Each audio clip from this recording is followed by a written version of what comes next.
Hello everyone, welcome back to the channel the chart analyst.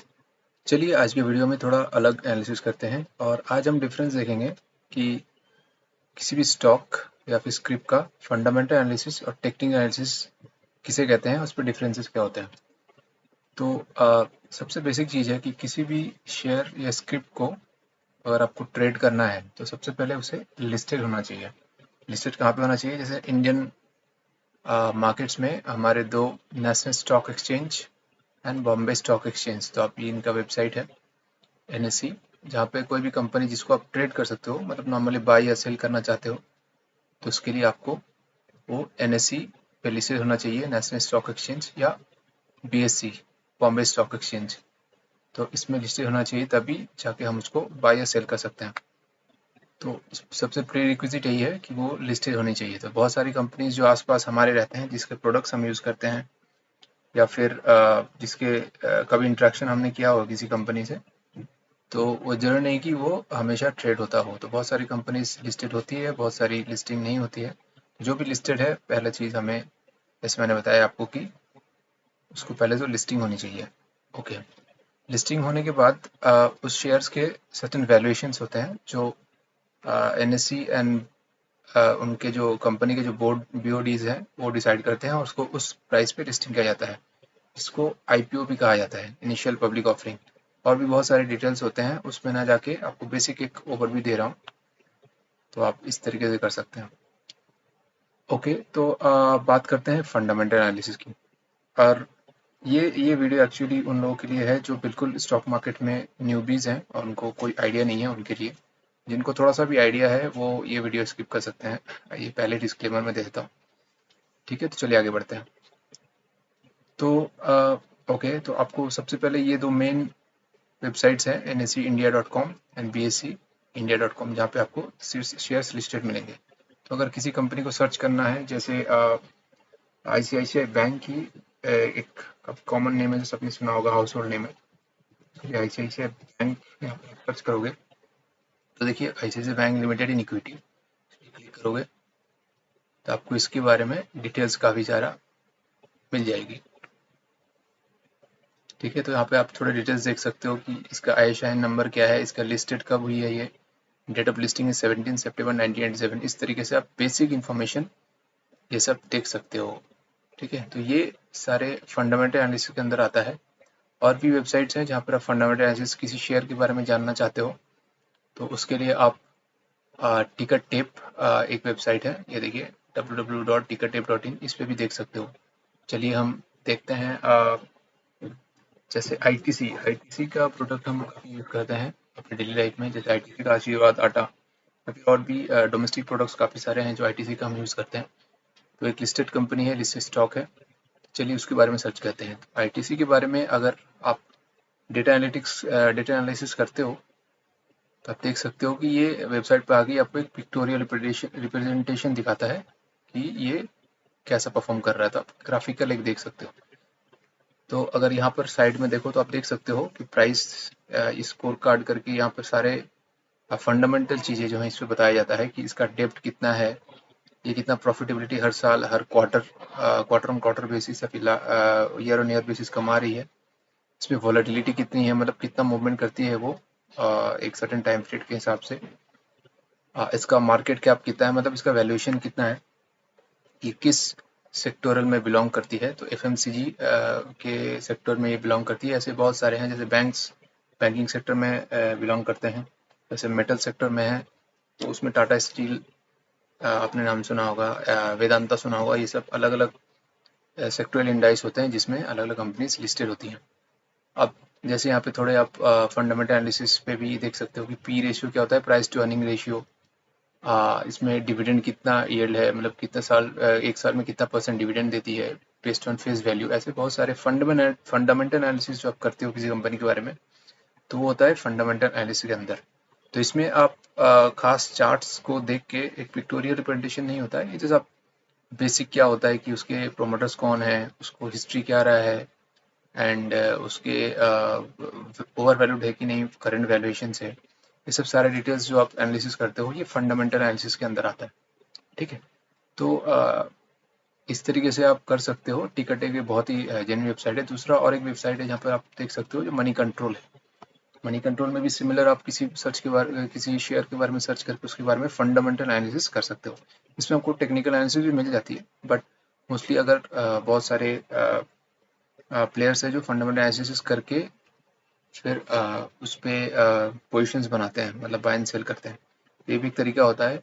ठीक है, तो ये हो गया बेसिक फंडामेंटल एनालिसिस के बारे में। चलिए देखते हैं हम लोग कि टेक्निकल एनालिसिस क्या होता है। तो टेक्निकल एनालिसिस के लिए किसी भी शेयर को हम इसके डिटेल्स पे नहीं जाते हैं, डेटा एनालिटिक्स के पीछे इस कब लिस्टेड है क्या है ये सब हम नहीं देखते। हम सीधे इसके चार्ट्स पे चलते हैं। तो चार्ट्स पे देखने के लिए सबसे पहले आपको एक सबसे बेस्ट वेबसाइट मैं रिकमेंड करूंगा, जो होगा tradingview.com। ऐसे बहुत सारे वेबसाइट्स हैं, जैसे investing.com है, tradingview.com है, और भी हैं। तो सबसे ज़्यादा यूज़ करने वाला वेबसाइट आपका tradingview.com ही है।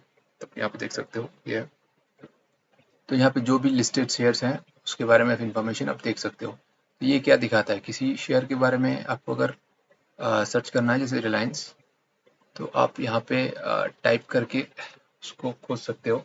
आईटीसी का मैंने दिखाया था, तो चलिए आईटीसी को यहाँ सर्च कर लेते हैं। अब ये क्या करता है, ये आपको चार्ट रिप्रेजेंटेशन दिखाता है। ठीक है, तो आपको ये हो गया टेक्निकल एनालिसिस। टेक्निकल एनालिसिस के अंदर क्या होता है कि हम सिंपली चार्ट्स को देख के किसी शेयर प्राइस के मूवमेंट को गेस करते हैं। आप यहाँ पर देखने के लिए आप देखिए, यहाँ पर टाइम फ्रेम्स रहते हैं। तो अलग अलग टाइम फ्रेम्स पे, डी मतलब डेली टाइम फ्रेम्स में, और भी टाइम फ्रेम्स होते थे। वीकली आपको देखना है तो आप वीक पे जाके देख सकते हो कि वीक्स के टाइम फ्रेम्स में ये कैसा दिखता है। एंड बेसिकली ये जो ये कैंडल्स जैसा दिख रहा है आपको, ये ग्रीन जो होता है, ये होता है बुलिश कैंडल। मतलब अगर प्राइस एक अप मूव में है तो मोस्टली ग्रीन कैंडल बनती है, और प्राइस अगर डाउन मूव में है, मतलब गिर रही है, तो रेड कैंडल आपको दिखता है। बेसिक ये होता है कैंडल्स के बारे में। और भी बहुत सारे डिटेल्स होते हैं, तो बेसिक आपको बता दे रहा हूँ कि टेक्निकल एनालिसिस क्या देखते हैं। टेक्निकल एनालिसिस में और हम फंडामेंटल का कुछ भी नहीं देखते हैं, हम सिर्फ देखते हैं कि चार्ट्स पे वो शेयर कैसे दिख रही है, और हम उसको बाय या सेल किस पोजीशन से कर सकते हैं। इसके ऊपर और भी बहुत सारी चीज़ें हैं, जैसे डिमांड एंड सप्लाई जोन्स, जहाँ से बाइंग जोन है, कहाँ पे लोग इंटरेस्टेड है बाई करने के लिए, कहाँ पे लोग सेल करने के लिए इंटरेस्टेड है, ये हम चार्ट्स को देख के ही समझ सकते हैं। इसमें फंडामेंटल एनालिसिस का, जैसे मैंने बताया, कोई रोल नहीं होता है। ठीक है, तो आप अलग अलग टाइम फ्रेम में, अगर आपको लंबे टाइम फ्रेम के लिए किसी शेयर को होल्ड करना है, तो आप बड़े टाइम फ्रेम यहाँ से देख के उसमें पोजीशन बना सकते हैं, और बड़े टारगेट्स के लिए होल्ड कर सकते हो, जो 6 months, 1 month, 1 year, 5 years down the line, ऐसा करके लंबा।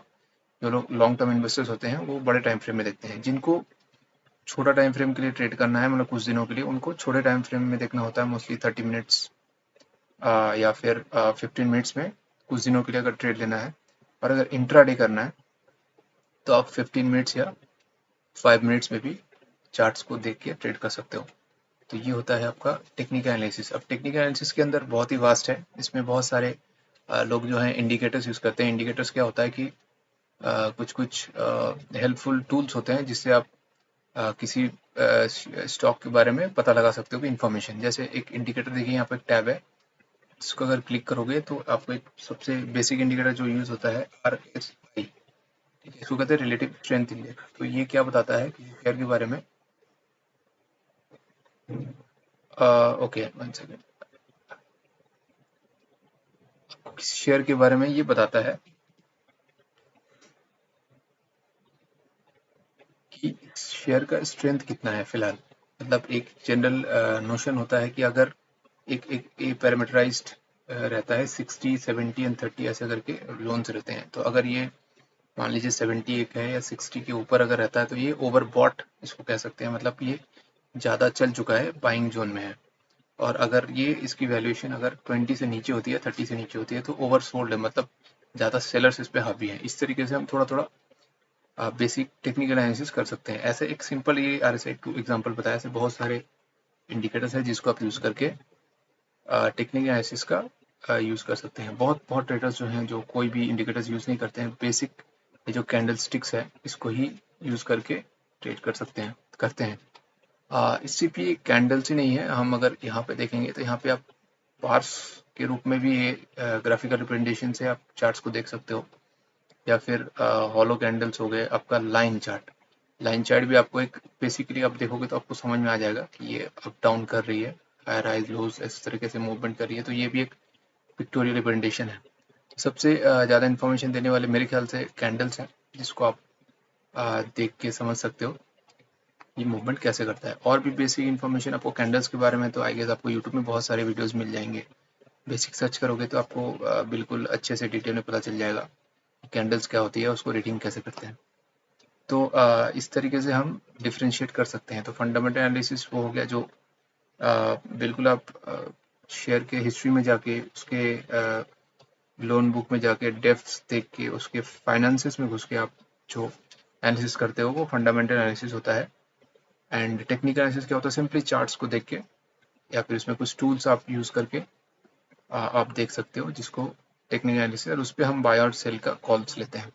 तो इस तरीके से हम ट्रेड करने के लिए, जैसे मैंने इनिशियली बताया कि आपको लिस्टेड होना ज़रूरी है, तभी वो आप यहाँ पे दिखेगा और यहाँ पे ट्रेड कर सकते हो। और ट्रेड करने के लिए और बेसिक रिक्वायरमेंट क्या है कि आपको डायरेक्टली ट्रेड तो नहीं कर सकते हो, उसके लिए आपको किसी डीमैट अकाउंट का होना ज़रूरी है। तो अगर आप किसी जैसे आपका बैंक अकाउंट होता है, वैसे बहुत सारे डीमैट अकाउंट्स भी रहते हैं जहाँ पर आप ये शेयर्स बाय एंड सेल कर सकते हो। तो उस तरीके से आप, अगर अकाउंट है आपका तो आप एग्जिस्टिंग आपको पता रहेगा, अगर नहीं है तो आप किसी डीमैट अकाउंट, बहुत सारे हैं इंडिया में, जैसे शेयर खान हो गया, धन हो गया, फायर्स है, फ्लैट ट्रेड है, और भी बहुत सारे हैं, एंजल ब्रोकिंग है। तो आप जो आपका पसंदीदा हो या जो भी आपको रिकमेंडेड हो, आप उसको, SBI कैप सिक्योरिटीज़ है, इस तरीके से बहुत सारे ब्रोकर्स हैं इंडिया में लिस्टेड, जहाँ से आप अकाउंट खुलवा के आप उसमें ट्रेड बाय एंड सेल कर सकते हो। तो ये बेसिक इन्फॉर्मेशन आपको यहाँ पर बताया गया कि फंडामेंटल टेक्निकल में क्या डिफरेंस है। तो आई होप कि आपको थोड़ा समझ में आएगा। और भी डिटेल में हम टेक्निकल एनालिसिस के बारे में, इस चैनल में मोस्टली हम टेक्निकल एनालिसिस के बारे में ही बात करेंगे, फंडामेंटल पे ज़्यादा ना करके, क्योंकि हम यहाँ पर सिंपली चार्ट्स को देख के ट्रेड्स लेते हैं और एनालिसिस करते हैं। ठीक है, आई होप कि ये वीडियो आपको अच्छा लगा होगा, और ऐसे ही और भी कंटिन्यूएशन वीडियोस ज़रूर आएंगे इस चैनल पे, तो बने रहिए। And thank you for tuning in.